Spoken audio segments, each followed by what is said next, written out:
Room 237 is a Jumperscape audio production. Oh, what a terrible fate you've fallen to, stranger. You're now locked in Room 237.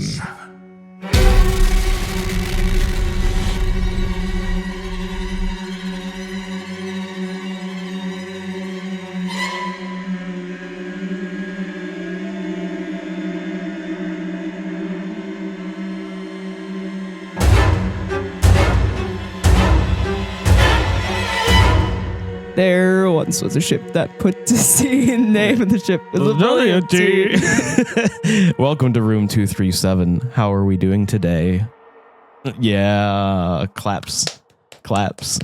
Austin. I was gonna reveal myself. Like I was gonna have her say hi, and then I was gonna say hi. Yeah. But then she didn't say hi, so I'm stuck here. Okay, everyone say hi. I'm James. I'm Ashton. Hi, I'm Austin. I'm not on this show.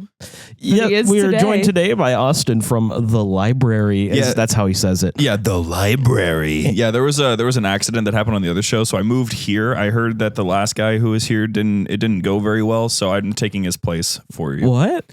Yeah. What did Shane do? He died.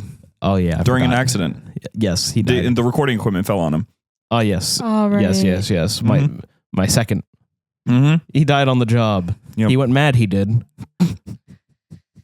We're talking about the Lighthouse. So we're back in Robert Eggers' land, A24 and all that jargon. So that means yet again, once another movie that's hard to talk about in the format that we have established here on Room 237, but that's okay. I like a challenge. But this movie came out in 2019, and it is one of those movies that just draws you in based off of premise and cast. Yeah. Because you have Robert Pattinson and Willem Dafoe as sailors in a black and white movie, and that's all you know going in. Green Goblin At a and lighthouse. Edward Cullen. You mean Batman? See, I'm more of a Cedric Diggory kind of guy. I respect that. Leave my spider monkey alone. Oh, God. Oh, Lord. This is the last Robert Pattinson movie we're ever covering. You wish. But, jeez. Well, what else would we cover? We're never covering Twilight. Batman. It has horror elements.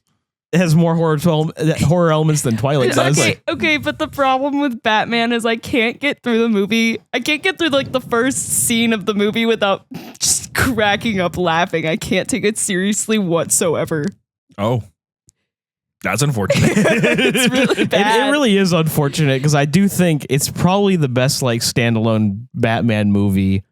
I probably like it, but I can't take Robert Pattinson playing Batman seriously. He's like, I am darkness. I am vengeance. And I'm like, yeah, sure you are, man. Man, he literally did that just so that he could break the stigma, and you're reinforcing it. Reinforcing his stigma. Unfortunately, yeah, but I can't. Well, you see, the thing I really is, want to distance myself from these movies. I better play Batman. Look at this dude playing Batman. This is what this world said. you know, but here's the thing. He established himself with a different audience that, didn't see Twilight. I unfortunately have now. It's not the worst thing I've ever watched in my life. Don't get me wrong. Don't look at me. You don't want to look at me. But I saw the Batman before that. So I'm like, that's Robert Pattinson. He's that guy, and he's Cedric Diggory. Cedric was my first interaction with him, and I loved him as Cedric. He was great. But yeah, the movie. So without getting into spoilers, because, hey, you can listen up until we give you the spoiler warning, but you really should go give this movie a watch. If just seeing Willem Dafoe and Edward Robert Cullen? Pattinson in a movie together, and they're the only characters in it, suits your fancy. There was that one guy who was on frame for like 1 second. Yeah, there was that guy. A couple times. A couple times, yeah. But if you just want to see them ham it up in on an island in black and white, Just kind of doing what about the boys 2 do. hours. Just really doing what this the is boys the do. movie for you. It's the movie for me. I will say, I really do appreciate just how much this movie kind of commits to the bit, as is every Robert Eggers movie, because he's kind of a psycho. A little bit. He loves making his period pieces, and they're always as faithful as possible, even right down to the conditions on set being about as bad as they look. Yes. Now, do you think that that Robert Eggers' insanity is worse than Quentin Tarantino insanity? That's a good question. Tarantino do got the foot thing going on. You do. That's pretty scary. What about Kubrick? Okay. I don't think anyone can match Kubrick insanity. Man was just straight up a villain. Okay. But damn, he made good movies. Damn, he made good movies. He did make good movies. He made really good We'll be talking about a really important one somewhat recent, soon. Soon or recently. My brain's kind of fried out. If my voice sounds a little funny, I have a little case of the hay fever. Yeah. I'm trying to make it through. That's why he's over here to give it to me. I'm being very brave about it. I'm a brave boy. I'm a brave boy. Gosh, we haven't watched John Trying Away too long. No, we have not. It's been a minute. But it's I really have to just sell you on the premise, because there's not even really much I can talk about spoiler free without it just being really confusing. Yeah. Even when we talk about the spoiler wise, it's just going to be very confusing. Hence why I think we're probably just going to more talk about just kind of theories about the movie and assuming that you saw it in this case, because I can't explain this to you. I don't even know where to start. I don't. I could attempt. Okay. Okay. Well, hold on. We're not there yet. We're not there yet. Yeah. Sorry. My bad. Let's just do a quick little rating and thoughts, and we'll head into the spoiler section. That sounds good to me. We'll start with our guest Austin here. I How give, many seabirds? be out of they 10? dead or alive, lad?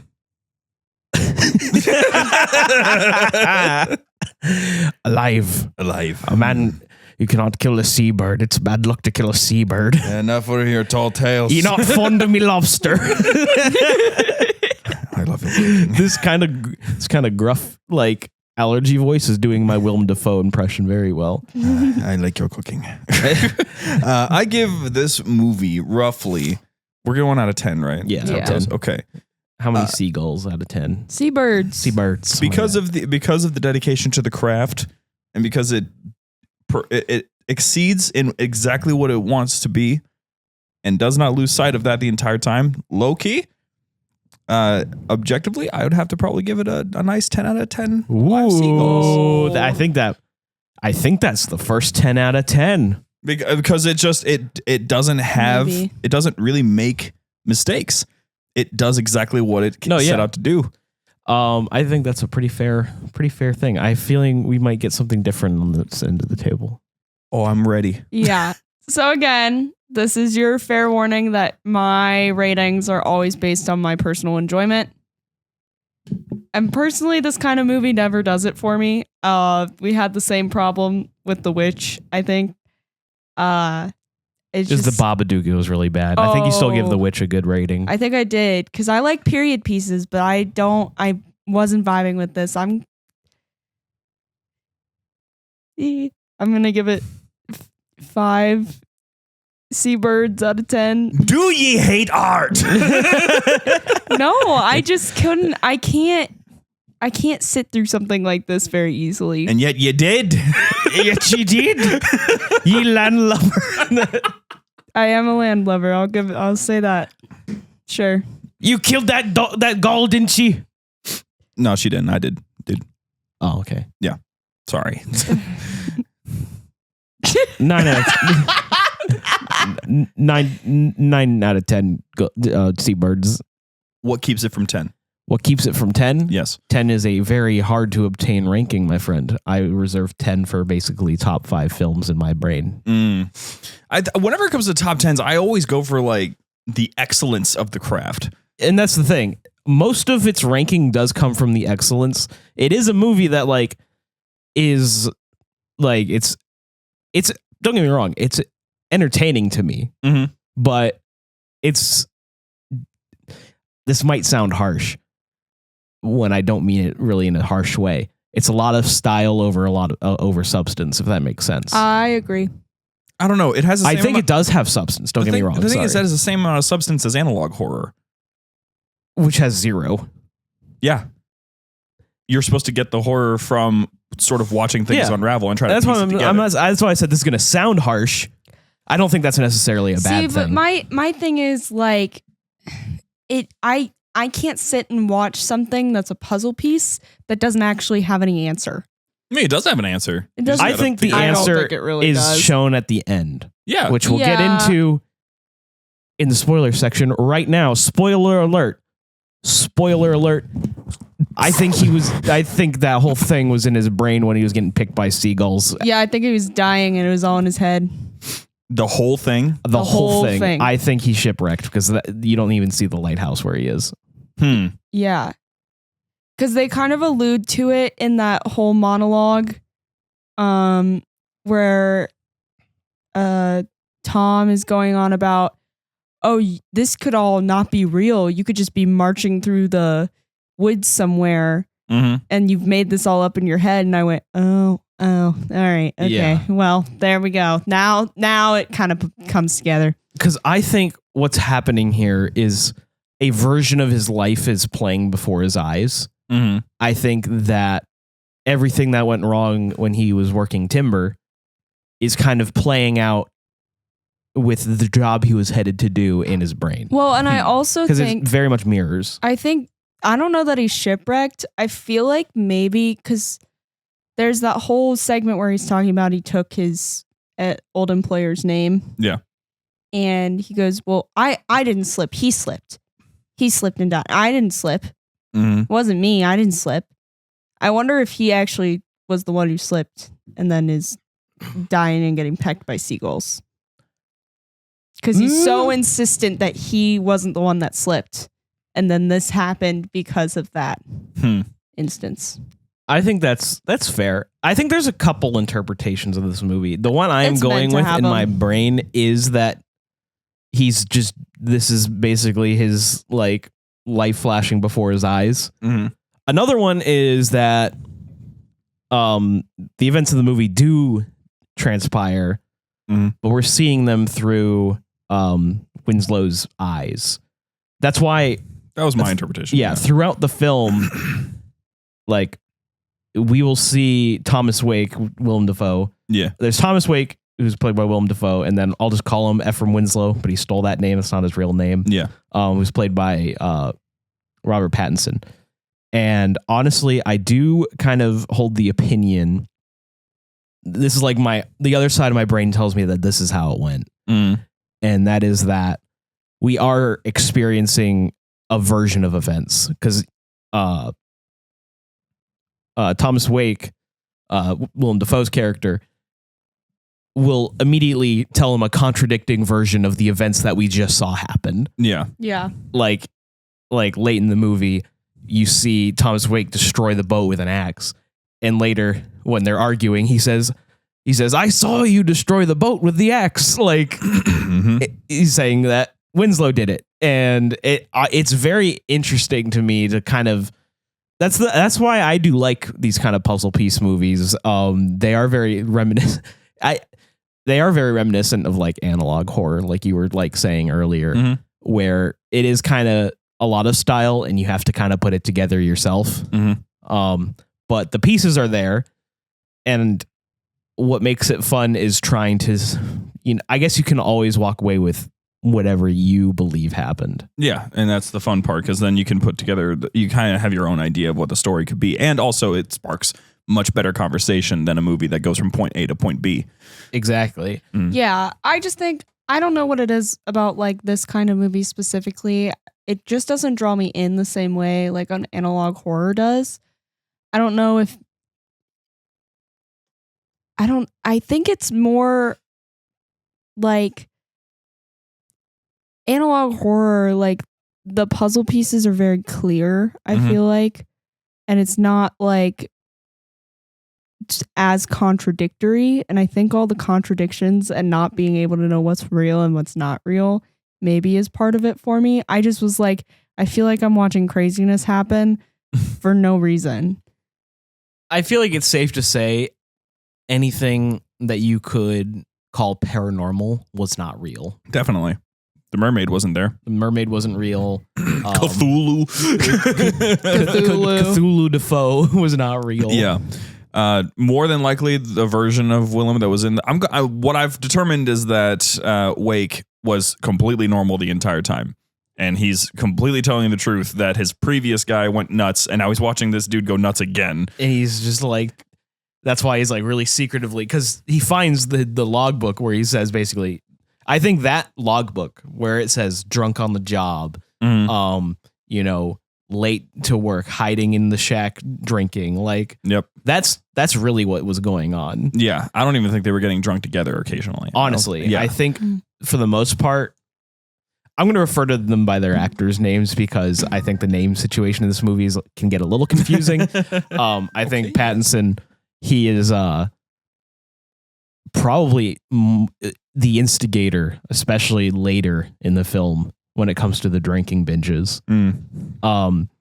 There is another interpretation that I like, and that's that Willem Dafoe's not even real. Right. I don't think any of it's real. That's what I'm saying. Like, yeah.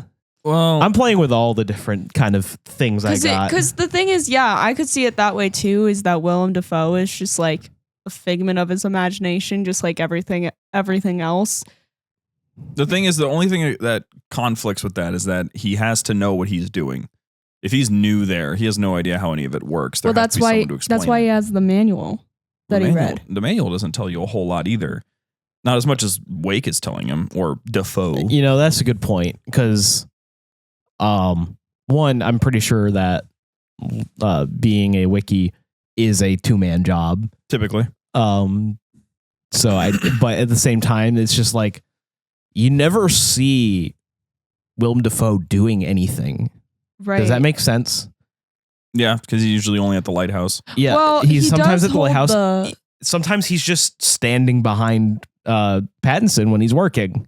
He does, however, hold the thing when he's painting, though, because that's why he drops from it. Okay, there's an example. Now the thing is that also his rank would determine that he basically only has one major responsibility, and that's to the light lady, Lady Light.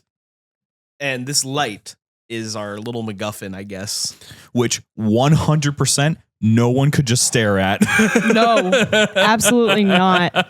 I like all of our allusions to Willem Dafoe dancing naked in front of the light. Yeah. This is such a Willem Dafoe role. Oh, yeah. Here's a fun thing, okay? Have you seen The Northman or whatever it's called? The Northman, I think it's called. The Norseman? No, The Northman. It's Northman. It's about Vikings. That's also a Robert Eggers movie. That makes sense. It has Willem Dafoe farting in it as well. Yes. Shocker. I believe it's a Robert Eggers movie. I have no idea. I know he made a Viking one. I have not seen it yet. It's I'm intrigued by a Viking movie. It's a movie that I would not be interested in watching because it is too much. I'd say it is a bit too much. Because you've got, like a kid going through a whole like ritual to become a berserker in Viking culture scene. And to prove that you can roar, you have to burp, and he lets out a fat rip fart instead. And that's like a yeah moment. Kid farted too much for me. It's more than that. It's more than that, obviously. I imagine. I'm afraid for what more than that means. Willem Dafoe's whole exposed dick. I've seen it before. I don't want to. I've seen his prosthetic penis in Antichrist. It's not prosthetic.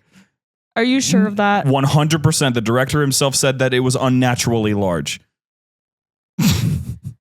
That's shocking. Here's the thing. The director of Antichrist, another Willem Dafoe movie, where his penis is shown, also said his penis was abnormally large, and that's why they used a prosthetic one. In this one, they just didn't hide it. They did. They just let him flash it full force. If anyone listening has seen Antichrist, I'm sorry. I've been there too. It's not pleasant imagery in that film. I don't think we'll touch that He's one. older in Northman, so it's even weirder. But that's the thing. He did that movie around the same time as this one. He was just on a roll of being weird for a second there. I think he is just weird. He's a weird guy. I love him though. He's a good weird guy. He's though. dripping out in the city. That's He for is. sure. Like Willem Dafoe, this is like he was born to play a salty old seaman. Absolutely, absolutely. yes. And honestly, like Robert Pattinson does a phenomenal job in this movie too. I always love Robert Pattinson's range. He can do anything he wants. Oh yeah, absolutely. Mm-hmm. I do think one thing though that kept throwing me off is he doesn't have like an accent that stays the same. Did you guys notice that? No, I think it was because he talked at a low volume for a lot of the film in very small words, and when he starts raging out later, it kind of is more apparent. And he's clearly not from the same place that Willem is. Oh yeah, absolutely. But I he has feel that, like New York-ish. well, he kind of flicks thing going between on. that and then he has kind of like a almost English thing going on, so it's a little bit confusing. But I think they're trying to go for a transatlantic kind of thing. Transatlantic is really hard though, It so that is. might be what it is. Because I can't even really do a transatlantic because it's just difficult. I like transatlantic accents. Yeah, see? Well, doing the transatlantic accent is not that too difficult once you master exactly which words they add the twang to and which ones they don't. I had to Jackie do, Robinson coming out for the Dodgers here. Don't talk about Jackie Robinson. maybe it's just harder in the female range. I have no idea. I wouldn't know. Everyone I talk to who's done a role where they have tried to do the transatlantic accent, women wise, has really struggled with it. And I think part of that is that in pop culture, most of the time when you hear a transatlantic accent, it is usually that 40s radio voice. And for the time, for the 40s, women were mostly seen in a film with more like a New York City accent. Yeah. Or Southern Belle. Yeah. So, and no one actually talked like that. Well, unless they were in the specific circle where they had to. Yeah, like on film, you have to talk like that. In radio, you have to talk like that. That was the way that you had to do it. But outside of that, they would talk in their normal British or whatever accents. Yeah. And it's just it's hard because I used to do drama for speech and debate, if anyone knows what that is, but I'd have to perform a 10-minute monologue. Mm-hmm. And one of the notes I got on it was like, because I was doing Vivian Lee, and they were like, well, she would have had a transatlantic accent. And I was like, no, she's fucking British. She's not on TV right now. Man, this is just one of those movies, man. It's hard to talk about. That's the thing. It's also easy to talk about. It's hard to talk about if you're trying to get it into a chronological bubble. There's no way. Yeah, Absolutely not. I made the mistake of not taking notes, but I know if I was taking notes, I would have fumbled. I would have just kind of stopped because the movie purposefully kind of plays with plays with time a little bit because it really is just work, dinner, sleep. Yep. Work, dinner, sleep. Jack off. Work, dinner, sleep. That usually happens between the sleep and the dinner, but you know. Yeah. And it just kind of slowly gets more unhinged as you go. I feel like the movie wants to put importance on the killing of the seabird. Mm-hmm. That is a brutal scene. That's the most brutal killing of an animal I've seen in a movie. I don't know what it is about me hearing that when I'm upstairs usually in my office while you guys are, and I'm hearing screams of the damned, so much gore. I'm hearing like, yeah. And then it's like, this seagull, guys, that was too much. No, it wasn't too much. It's not too much. It's just real. It just looks real. I mean, that's what the difference is like when we're watching all these gory slasher horror movies, you're not going to see someone's head spin all the way around in real life. Usually. Under normal circumstances, you shouldn't see that. But in this case, when something's real, it gets you. It gets you different. Because like we've talked about it a couple times in a couple of different movies we've seen where we're like, wow, that was really brutal, because literally would just be like someone actually just dropping dead when they got hacked in the face, you know, stuff like that. So it's like the realism hits very differently. And yeah, it's just a seagull. I'm sure every worker at Cedar Point wants to do that every day. I'm sure they do. It's actually funny. They're like a mascot now. They sell plushies with French fries in their mouth. That's cute. Yeah, I like that. We got one for my dad. It has a Top Thrill 2 flag, like race flag in his mouth. That's cute. But it's just, if you showed me that scene and told me like Robert Pattinson actually killed a seagull for this movie, I would believe you. It was really well done. You know, it's possible.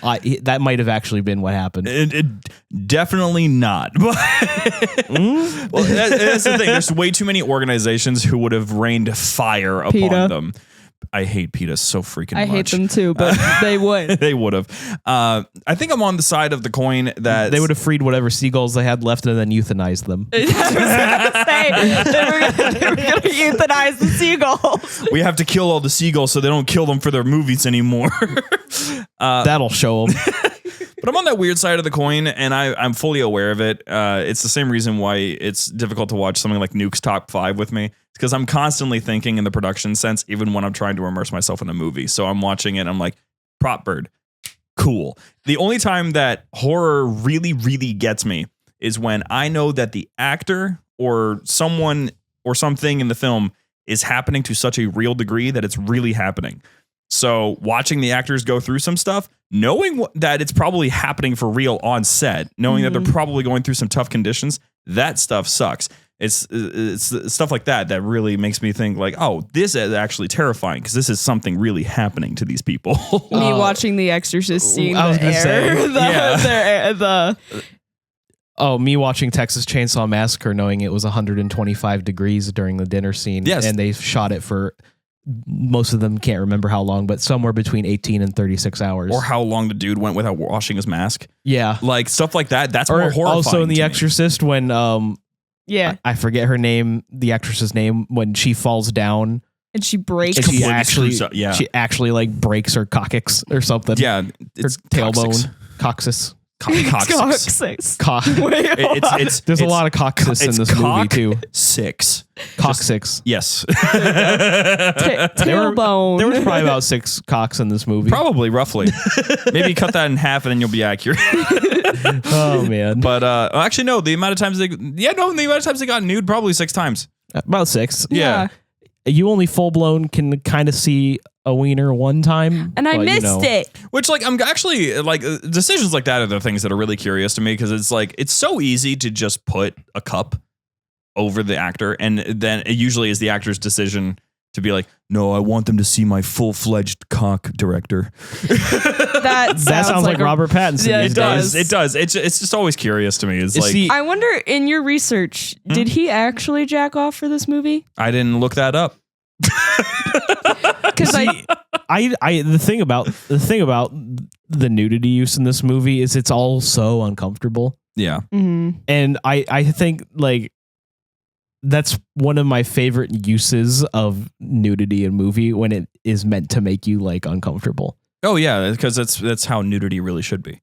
Because in horror, nudity is usually used because sexy. Ooh, sexy vampire lady with boobs? We're talking like teens at Crystal Lake going, you know.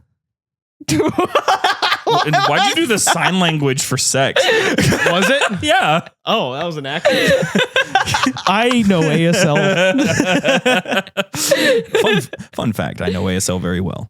He's not lying. No, I'm lying. This is actually a funny story. I'm going to interject and put a funny story in here. We like funny stories. Austin and I met for the first time at this really loud bar. And he comes up and he just says, hi. I think he said hi. I said it was nice to meet you. Yeah. Yeah. And in ASL. And I responded and I was like, hi, nice to meet you. And we were like, you signed? Like, you know ASL? Then the unfortunate part was that I started going full blown and I had to slow down. I was really drunk at this bar too, so there was no way I was figuring it out. I was just in the middle going like, huh? What? Oh, they're hitting the tribal They're symbols. talking. They use their hands for that shit. I hope they don't make fun of me. We didn't. I don't know enough sign for that. I want to learn another language just so I can have that one moment where someone makes fun of me in that language and I go, "K." That's straight up like how it went. Although, like for me, it was playful. My the person who taught me was a 70-year-old woman who's been teaching ASL for 40 years and has been deaf her entire life. She has some stories. They hated the deaf back in the day. Oh yeah. But she taught me all sorts of stuff, and she would deaf people are real, dude. Oh, they're so real. they don't hold anything back. Absolutely not. I love it. I love that a lot. But movie. Stay close, stranger. The room awaits you after these messages.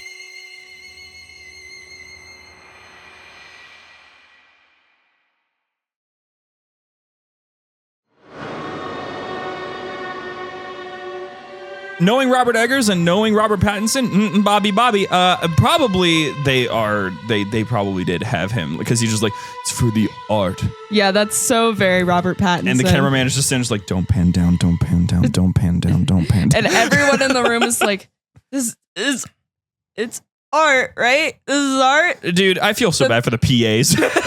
The 5 people that had to be there and everyone else was not on set because we know how sets work. So you did some behind the scenes research. This was actually on an island? 100%. They picked a real island for it. I don't know which one, but they picked a real island for it. Yeah. I figured as much, but even worse. They had their cameras were legit. They were legit from the early 1900s. you could tell. Film. That's the thing. Like, it just looked way too good. Mm-hmm. They addressed the fact. They're like, well, why couldn't you just remove the red layer? Because you could just remove the red layer, leave the green and the blue, and then boom, you got monochromatic. And they're like, no. Because the thing is, I feel like when I see that done in modern films, it doesn't look right. No. It just never looks right. Because it's 2 HD. It's not filmed correctly. It doesn't have the quirks that the old cameras did. Like, this movie actually looks like it was filmed. It was on film, 35 millimeter. Yeah, it looks like it was filmed in like the 1940s. Robert Eggers. He's been a big fan of using, actually not Robert Eggers, the cinematographer, can't remember his name, but the cinematographer for this film, he's a big fan of 35 millimeter film. He likes shooting on film. He only stopped using film in 2010. He loved film and he had to step back into it for Lighthouse. And he's like, it's really weird to go from getting used to your screens and seeing the preview and just going off of what your eye says once again. And they had a lot of problems, including they were actually on this shoreline and it was storming frequently, freezing cold. And using film. More importantly, the lenses from back then are sensitive to salt water. If a single drop gets on the lens, it's done. Uh-oh. And these are relics. These are like relics that Panasonic gave them. They had to, I think they were quoted in saying that they had to get the stuff that's not on the shelf. Yeah. And Panasonic gave them some old 30s camera lenses. And one of those lenses got ruined. One of them are gone. Oh, no. How much money does he think that's worth? Probably several million. And it was a 25 millimeter, which 25 millimeter to people who don't really know a whole lot about cameras, that's going to be something probably more attributed to something like the close-ups. Good thing. Like medium shots. Yeah. A lot of this budget probably went to those cameras. Yes, a lot of it. Yeah. $11 million budget, which is actually kind of insane for a movie that is this condensed, but 18 million in the box office, so they made the return. But the coolest thing that is kind of a disappointing number. It is, but that's because not a lot of people go and like profit though. Yeah, it was a profit. It's just the problem with movies like this is that people don't really like A24. They're designed this way.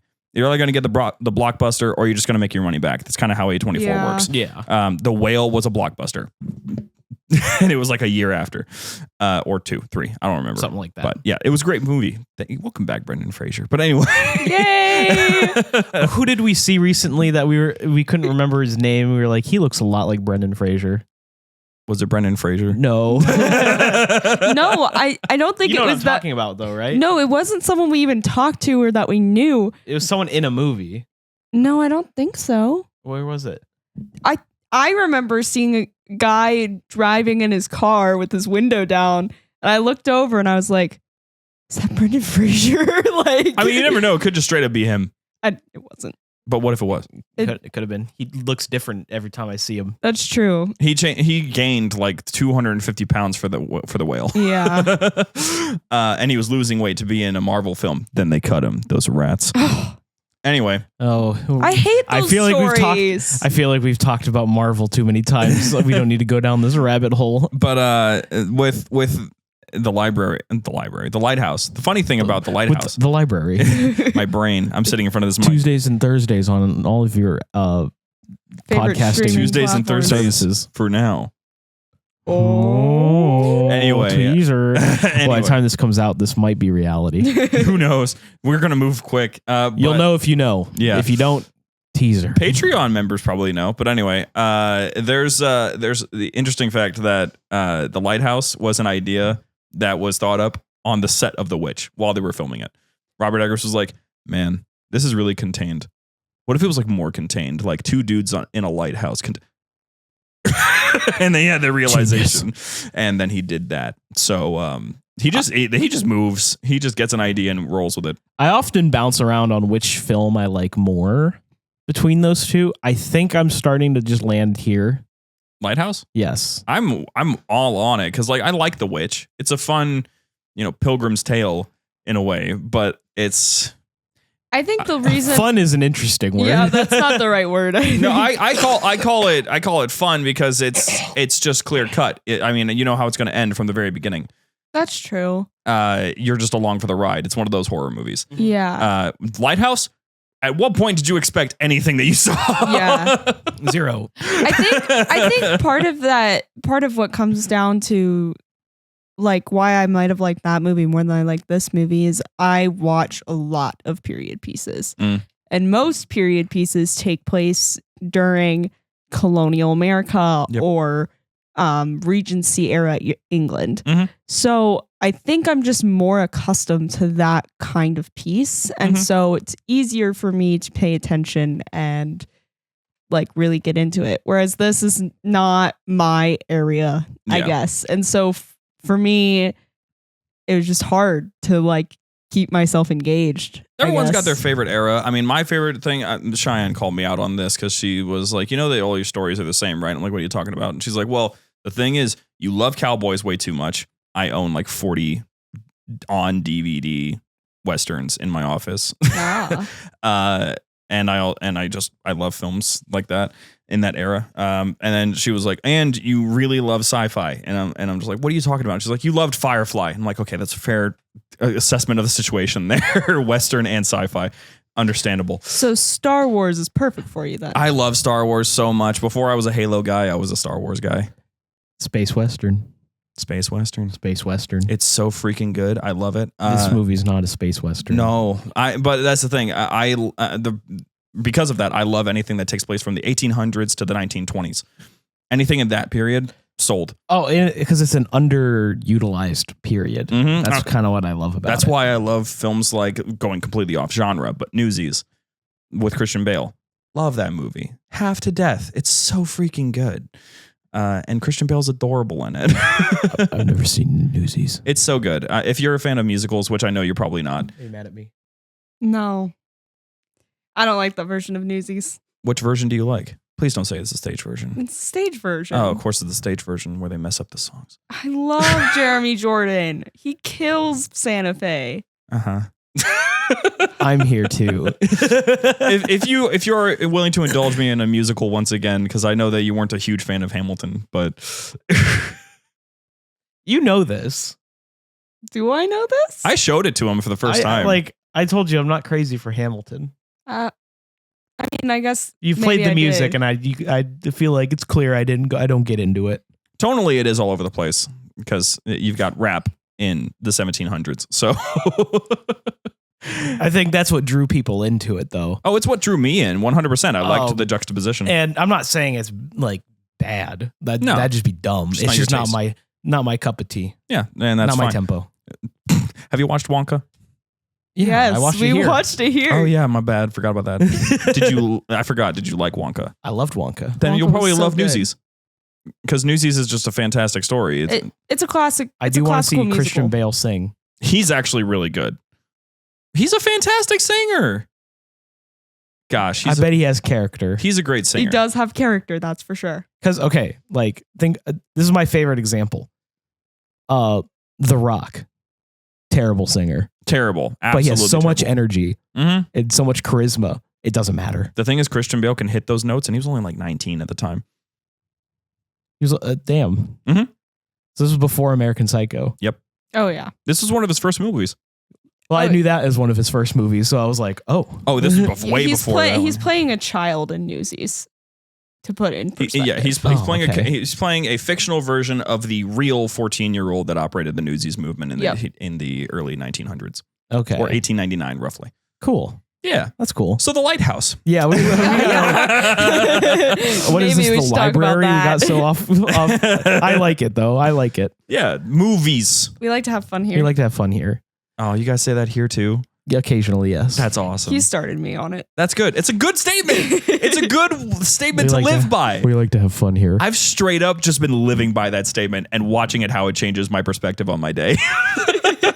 Just like, and the thing is, I like to say it when something bad happens. Sometimes I'll just be like, we like to have fun here. We like that funnier. It changes the vibe, dude. It does such a good job. Man, the Lighthouse. We like to have Robert fun. Pattinson jacks off in it twice. Twice. Yeah. Willem Dafoe once. And the second time that he does it is just like how it feels. You're just going fucking nuts. I really did not like the ending of that scene where he's just like going. I'm like Perfectly normal. So uncomfortable. and like buckle, he like his legs buckle, he falls out.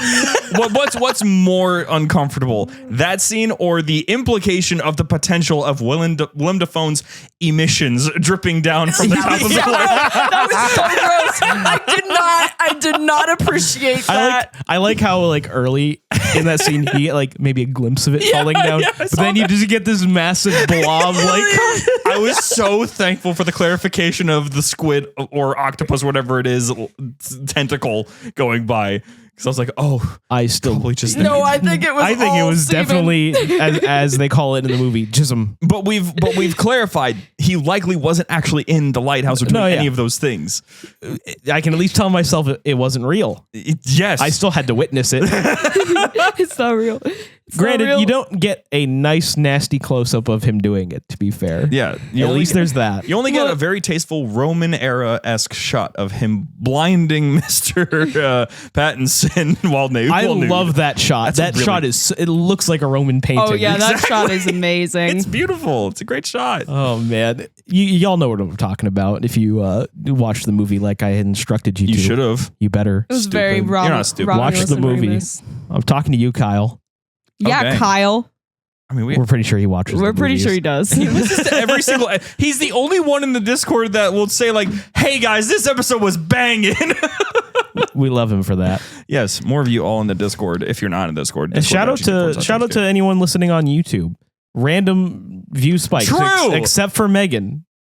Well, who even watches Megan? You know what I think it is? Hmm. I think we should have just spelled it Megan without the 3. But that's how the movie is spelled. No, it's not. I found that out later.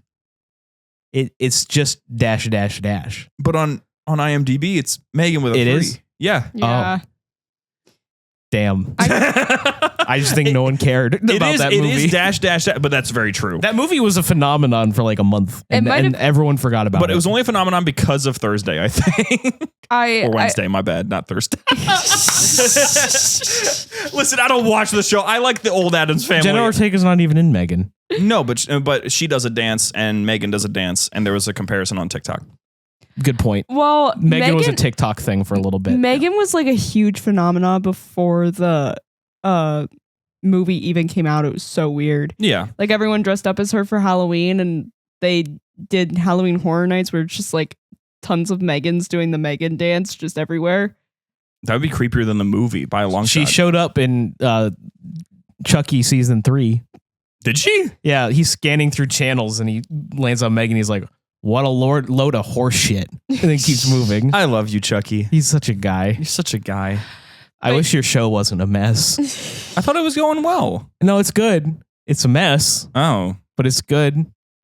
But That's it's a good. mess. It's all because Don Mancini doesn't like the lore that was set up in the movie. He didn't have as much of a hand in. Oh, come on. The thing is, he wrote the original script, but then the director, we'll get more into this whenever we do Child's Play. Hint, hint. But the director added all the voodoo stuff.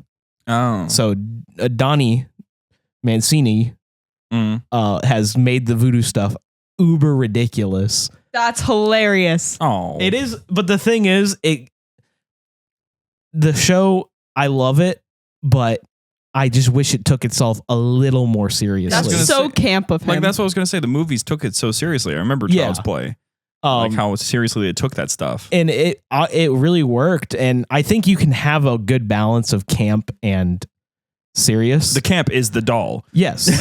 You have the camp. You don't have to camp it up even more. Yeah. And the thing is, like, the first season of the show, phenomenal. Love it. Second and third, a bit of an inconsistent mess. Where they just kind of get a little too cute. Oh, that's unfortunate. If that makes sense. Like, That I does. hate when things get too cute.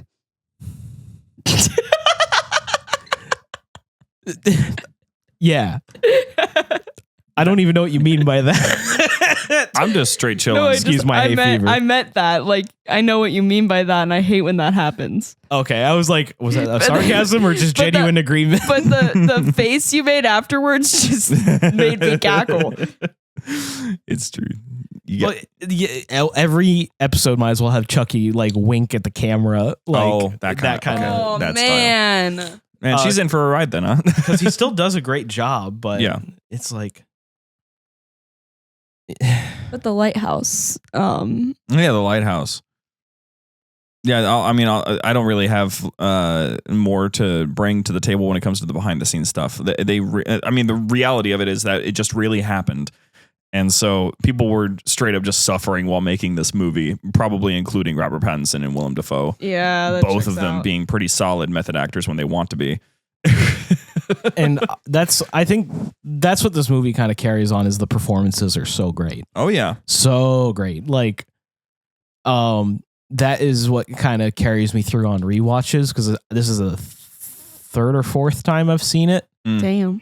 The first time I saw it is unmatched. There's no way to recreate those conditions. It No. was me by myself Oh. in my room with a thunderstorm and just wow. a candlelight. Oh, you talking like straight up you had a vibe set. Yes. Man. And it was awesome. And I fell in love with the movie.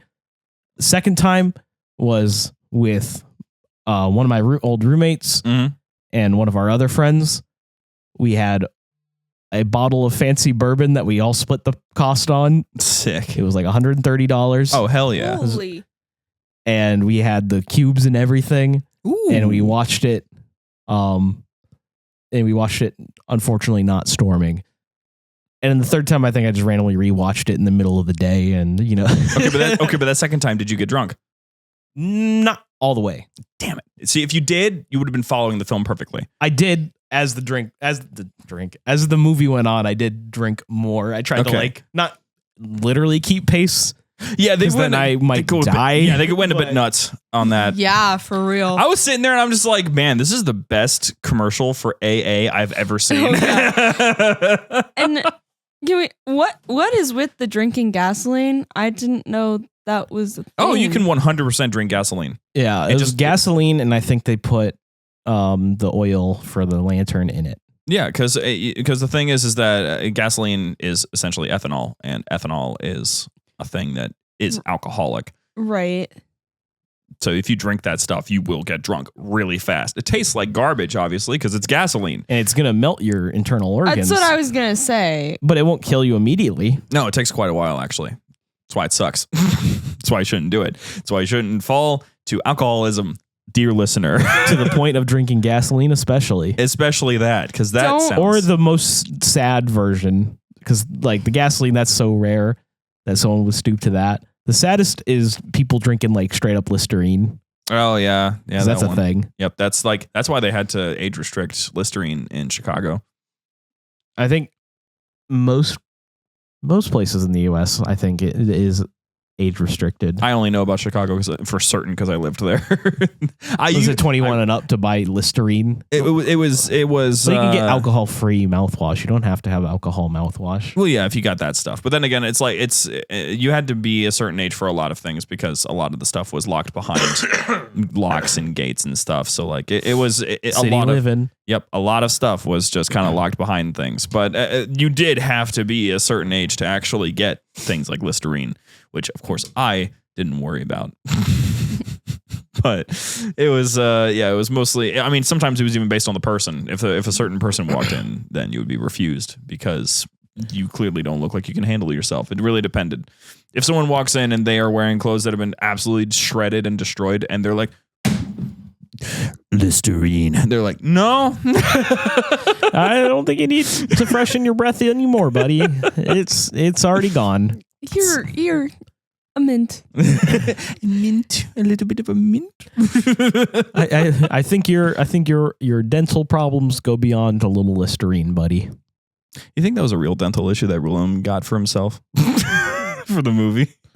That's just what his teeth look like. That's what his teeth look like. This is why he fits perfectly as a ship captain. Yeah. And when they're black and white contrasted like that, they look scary. Yeah. Yep. That's the thing. Willem Dafoe, there's so many shots where he just doesn't look like a real person. There's a couple reasons behind that.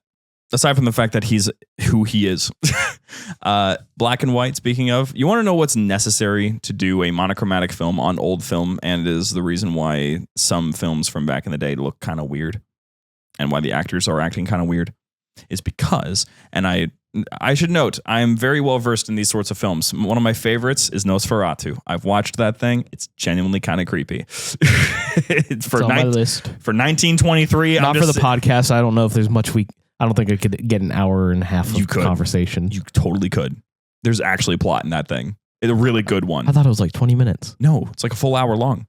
Oh. The full Nosferatu, it's on YouTube, and it is, it's so old, they didn't even know how to handle things like lighting. They had just made the frame orange and blue, depending on whether or not it was day or night. It's really funny. And the version on YouTube is even better to watch because someone put piano backing behind it, as it was supposed to be back then with silent films. Oh. It's really interesting. Good film. I love it. But with monochromatic film like that, those cameras do not catch light at all. They just don't. You have to blind the set in order to actually catch light. So for the most part, Willem Dafoe and Robert Pattinson were getting sunspots the entire time they were on set because they were getting blinded. You want to talk about the lighthouse? They were basically staring into the lighthouse every shot because that's just how it had to be. Like the sky had to be brightened even more than it already was. Light is such an interesting thing for film sets like this. And for the most part, they're inside. So inside in the dark. So they're just actually blinding everybody on set in order to get these shots. That makes sense. That's why, like, I wouldn't use the word overexposed, but that's essentially what's going on here is Willem Dafoe, especially, it just shows up the shadows, the way the shadows hit his, like, everything. Yeah. He looks otherworldly. Yep. The shadows are harsh when you have that kind of lighting. I'd like to know how much of their acting was influenced by the sheer raw amount of pain they're experiencing in their cornea. Because I really can see, like, when they're doing things and like talking, like just like squinting happening. And I thought it was like part of the character, but now I get it. I get it. They will go full force. You've seen them widen their eyes and such, so they will force themselves. Can you imagine showing up to set with like a migraine? Oh God! I mean, Pattinson would just do it. He'd just be like, something in my eye. He'd include in his character. He would. But I mean, that's the thing with this movie is that it's really difficult to pick out the acting. They're really good at that, which is important for a movie like this because if you're going to have two people the entire time, you had to pick solid actors. Well, they have to act the shit out of everything they do. Willem Dafoe has his reputation. Robert Pattinson was an interesting decision. Robert Pattinson hasn't had nearly as much of of time to prove the range that he has. This was probably the biggest stretch that he had in probably a decade. And I think that was his goal. Probably. He wanted that. Like he wanted that. I think that's why he just be doing stuff these days. Well, he's been trying to fight off the I'm just a hot guy thing for so long. Yeah, and I could appreciate that, because that really will hinder your ability to act. Because if you're stuck in that way, you're just going to end up like Dwayne Johnson or John Cena. You're always playing the pretty boy. Because that Dali movie was artsy like this. Shocker, it's a movie about Dali. So it's like I look at him and I look at Zac Efron. Have a very similar career trajectory. That's true. Yeah. I don't know. I just didn't expect this Zac Efron comparison. Yeah, Zac Efron was not the one I would have chosen. I can roll with it. I just was not expecting that. He went from High School Musical Smiling Boy to Ted Bundy. Yep. Good for him. And whichever Von Erich he plays in Iron Claw. Yes. That's true, but I feel like Zac Efron takes it to a different... I feel like it's very different for Zac Efron because, like, yeah, he was High School Musical boy, but he's done a lot of comedies and more, like, unserious projects since. Yeah. I feel like I haven't seen a lot of unserious projects from Robert Pattinson. Better than Quitter, whatever, Spitter, Corbin I guess, Blue. like, but, like, the skeletal version of that, like, being shoved into one box and wanting to get to a different box. Yes, and he made that leap. Like, you can make the argument that Daniel Radcliffe kind of did a similar thing. Bro was Harry Potter, then suddenly he's a Swiss Army man.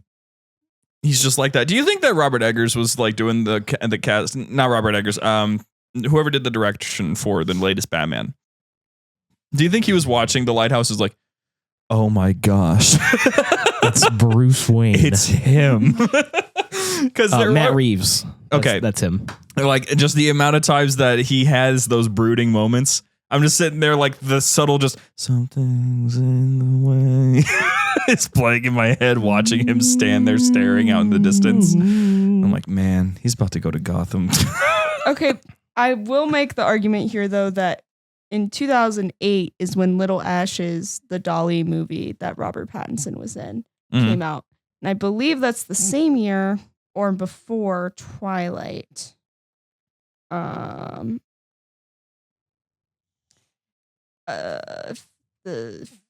load. Well, I want the first one. Yeah, it's the same year. So I think that Robert, I mean, he always wanted to do this kind of like artsy work, very serious acting work. And then he got cast in the Twilight Saga, which he tried to quit so many times. Oh, sure. Because there's the thing is that could be considered early career stuff. That's like, you don't get to really choose what you do right now. You take whatever work you can get. That's for sure. And so, you do these artsy films because you get to do it. Oh, thank God. Oh, wait, money? But money? And so then you hop onto Twilight and you're like, man, now I got to get out of this. Well, and when he auditioned for Twilight, he took the character in such a different way than everyone else did. Mm-hmm. That's why he got the role, is because he, quote, looked so pained. You know what? Me too. Because everyone else, he does just look pained in every movie he's in. Because he looks constipated a little bit. Like, a lot of the shots. Just, even Cedric Diggory, like, he's supposed to be this like hyper cool guy. He does the eyebrow thing. In Harry Potter, he's even when he's supposed to be like, it's just a joke, Harry. All of the people are putting the buttons on. He looks so sad. Have you seen the interview where he talks about how much he hates that he holds his wand like a gun? He holds his wand like a gun? He holds it like this. He holds his wand like this. Oh, he does? Yeah.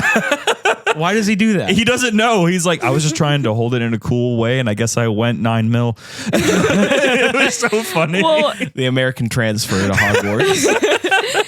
Yeah, but everyone else who had auditioned for the role of Edward Cullen came in playing it like pretty hot boy. So the final 3 contenders were Hayden Christensen.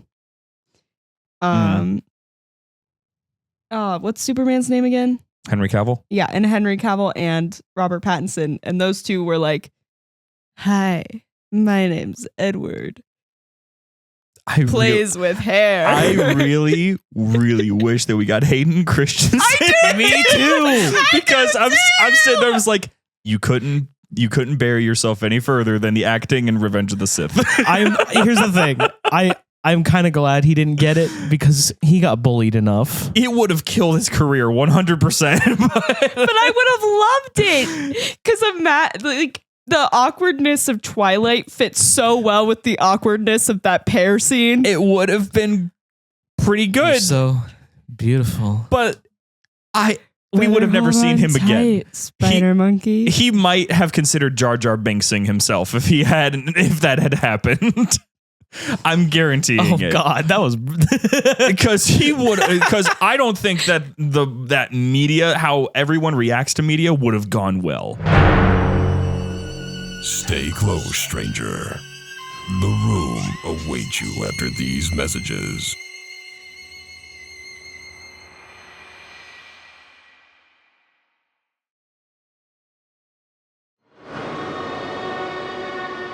It would not have. Well, here's the thing. I think it would have been a little different because I feel like the Star Wars fans would have been super critical, right? Yeah. But he also would have had all those adoring fangirls. I was 9 years old when these Like the movies ones he came has out, now. so- Like yes. how he has now now. he does. Because now he did- cries about it. Yeah, because that's the thing. I don't know what happened with the Star Wars. Maybe they realized what they had done, but all of a sudden we're just like, oh my gosh, Jar Jar Binks. Oh my gosh, Hayden Christensen. Even though like 10 years ago we were all dogging on him. Bro, Gen X are a bunch of babies. Okay. Well, here's what Jar Jar Binks is a cool guy and I like him. No offense to you, Guy Vertron. I always liked Jar Jar Binks, but I think what happened now with Star Wars is all the people who grew up watching the original trilogy hated the new trilogy because it was just like the same thing, different font, whatever, and they just thought it was stupid. But those of us who grew up watching the new trilogy loved it, but we followed the way of all the older folk and just were like, oh, this is stupid. I hate this. I don't like Jar Jar Binks, blah, blah, blah. And then we grew up and we learned that we get to have our own opinions. And so did those of us joined the teams that are making Star Wars content now. So that's why they're back. Yeah. And now everyone loves them because we're all the people that loved them in the first place. I just hope it doesn't go too far because they did 100% misstep many times with Jar Jar. They shouldn't have badmouthed the actor. That's taking it way too far. But did we really need the creature farting and Jar Jar reacting in the middle of the super serious pod racer setup scene? Yes. No. Yeah. As George would say, I may have taken it a bit too far in some places. I love that video I love so that, much. I love that he's probably talking about something that was actually good. He probably is. Like he's talking about the Darth Maul and Obi-Wan fight scene or something. Yeah, like honestly, the context might be there in that docu series Probably. / behind the scenes footage, but I choose to not look for it. Apparently, I want to believe that George was looking at like the Maul fight and he's like, I may have gone too far in some places. I kind of want to watch all of those with you because apparently the documentaries for the Star Wars films are some of the most highly produced and well crafted documentaries. I used to ever made. watch them on my DVDs all the time. I had VHS. I think we've run out of things to talk about Lighthouse wise. Q&A time? It might be Q&A time. I think it is. Friendly reminder that this is still getting a 10 out of 10 for me and I can't be swayed. If you would like to leave your own Q&A questions, you can go to discord.gg/Jumperscape. You can also join into channels and talk with a bunch of cool people and talk about things and stuff. Please join. Please? That was the best plug of all time, wasn't it? No, I'm looking at the Q&A question. Oh, yeah. What's going on? What's happening? Well, the thing is, we need more people to add horror Q&As. So yes. I did literally at everyone in that. You not everyone. Here. I was going to be like, I added what? here, and I said, "Give us 3 Q&As quick." That's funny. Yeah, that's the thing. I've said it before. Like the best way to get activity there is just talk. Yeah. Oh, yeah. Like what I've been a little less active on Discord recently, but Same. as soon as I say like 2 words in the Discord, Every it blows up every time. Every time. I It's a feel fun time. amazing about it. Yeah, it, like You all should join. like you want your channels to be populated. The way the Let's Talk Halo channel got populated, I just wouldn't stop talking about it in that channel. I'm actually it's really fun, and I know I've said this like 5 times, Yeah. but thank you guys, listeners, and everybody on the Discord and stuff. Like, I wasn't sure about how this would go, and I have so much fun interacting with everybody. You guys are great. We like to have fun here. Yes, we do. So the Q&A. Yeah. That was a nice little message. Thank you guys. This has been a message from Jumperscape. But Kyle, he wants to know, James, Ashton, and Austin, he didn't know you'd be here. That's fine. What's your ideal horror story? What kind of elements would it have? Themes? ? The ideal horror story?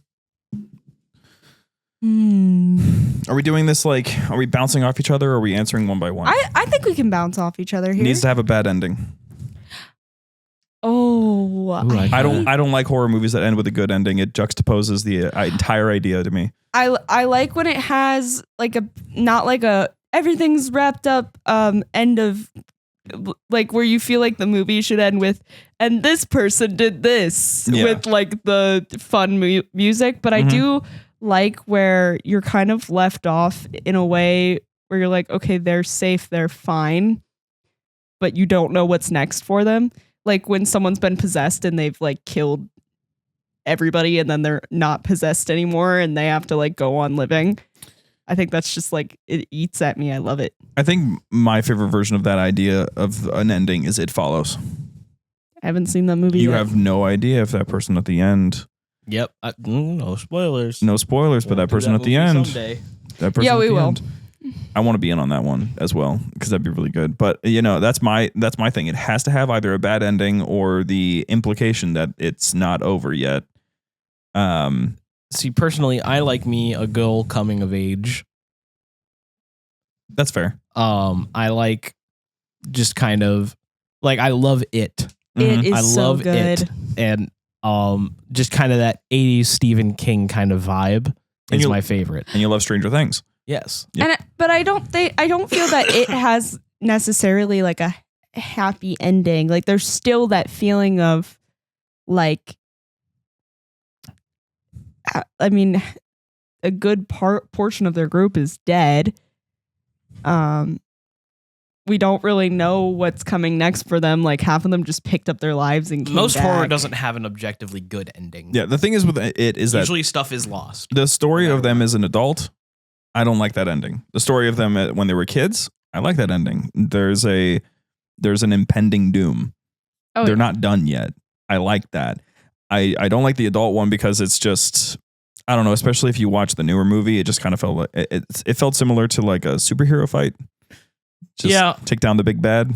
Chapter 2 has a little bit of a Marvelism to Yeah. it. Like the But quips. I still like it. I just think chapter 1 is unmatched in terms of quality. so much better, especially in terms of actual like modern horror. Because it's funny. The chapter 2 was funny the entire time, basically. At least I thought so. Even when they had like the what was supposed to be utterly eerie scene in the Chinese restaurant, I'm just sitting there laughing. I couldn't help it. Because the reactions are more comedic than they are actual fear. They're coping adults, Yeah. and coping adults are funny. Yeah. Like that's just kind of how it goes. But children, you're putting children through that stuff. Okay, that's what I agree with you on that part of the coming of age thing. It has to have the main person under threat. If you really want to grab my attention and make me terrified for the character, has to be someone young. Yeah. Let me see what Are we good? I like. Well, Okay. I like a good possession horror story as well. Possession. So it has to be paranormal as well. I love paranormal horror. Okay. I'm not huge on it. I like it. But I like maybe more existential. I like real.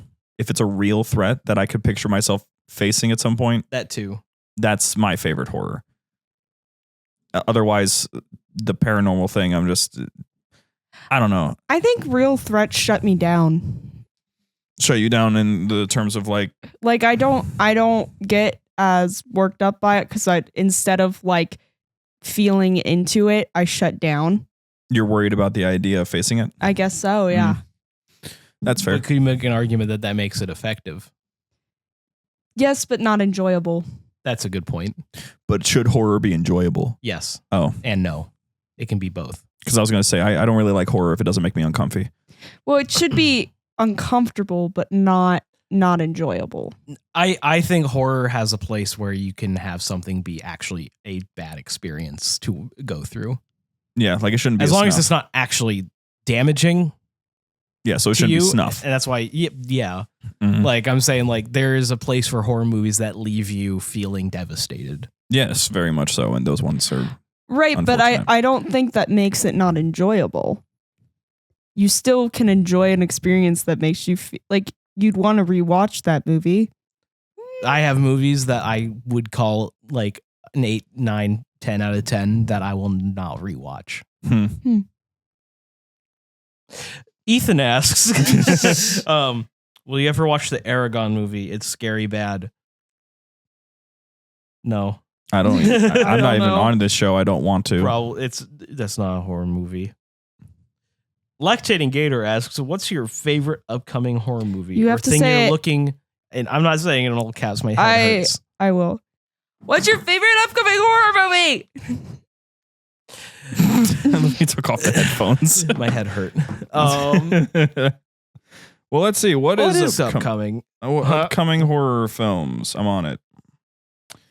The list includes Maxine with 3 X's, Alien Romulus. Oh yeah, that one sounds really exciting. That one is stylistically looking to be similar to the first one, and that's why I'm interested. The next, A Quiet Place, where it all began.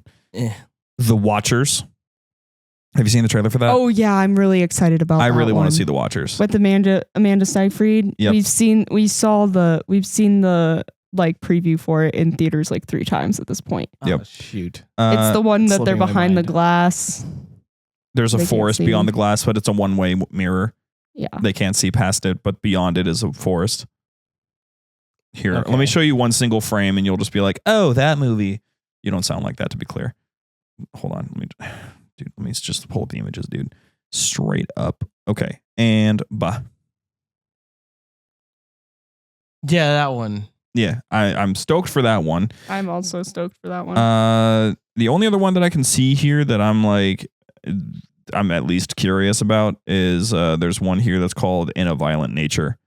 And yeah, that one is a Sundance Film Festival film, and I enjoy films that are horror films that go to one of the film festivals. Like, for instance, freaking The Lighthouse went to Cannes first.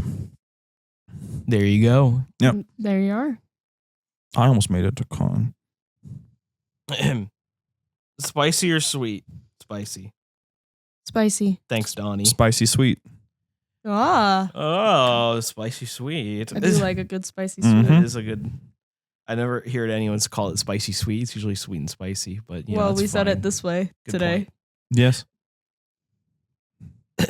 What is the hottest horror monster in your opinion? Okay. Says Kyle. The creature from It Follows, because it's up to your imagination. That's such a lame answer. But it is the hottest thing that you could imagine. Or it also could be a dead hooker, like in the movie. Hey, spoilers. It's a lot of things. Sorry. But that's the It isn't thing. it. It yeah. Okay. Tangible then. We'll go with tangible. I know there's some weirdo out there that's gonna say the alien from Aliens. An alien. Because it's literally designed in a Geiger way, and Geiger's weird like that.